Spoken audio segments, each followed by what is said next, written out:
بسم اللہ الرحمن الرحیم۔ بخاری شریف جلد سوئم باب 54 جن عورتوں سے نکاح حلال ہے اور جن سے نکاح حرام ہے کے بیان میں اللہ عز و جل کا فرمان: حرام ہوئی تم پر تمہاری مائیں اور بیٹیاں اور بہنیں اور پھوپھیاں اور خالائیں اور بھتیجیاں اور بانجیاں۔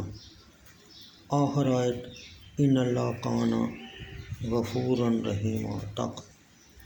سورہ نساء آیت 23۔ حضرت انس بن مالک رضی اللہ تعالیٰ عنہ نے اللہ عز و جل کے فرمان کے متعلق یہ کہا کہ یہ شوہر والی اور آزاد عورتیں ہیں جن سے ان کے مردوں کی طلاق اور اس کی عدت گزرنے سے پہلے نکاح کرنا حرام ہے، مگر کافروں کی عورتیں جو تمہارے ملک میں آ جائیں۔ اکثرین کے نزدیک اس سے مراد وہ قیدی عورتیں ہیں جن کے خاوند دارالکفر میں ہیں۔ وہ عورتیں قاضیوں کے لیے حلال ہیں گرچہ وہ محصنات ہوں۔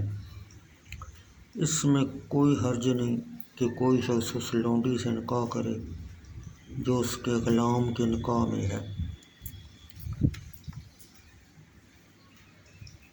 اللہ عز و جل کا ارشاد: شرکت والی عورتوں سے نکاح نہ کرو جب تک وہ مسلمان نہ ہو جائیں۔ سورہ بقرہ آیت نمبر 221۔ حضرت ابن عباس رضی اللہ تعالیٰ عنہ نے کہا 4 سے زائد عورتیں حرام ہیں، جیسے ماں، بیٹی اور بہن حرام ہیں۔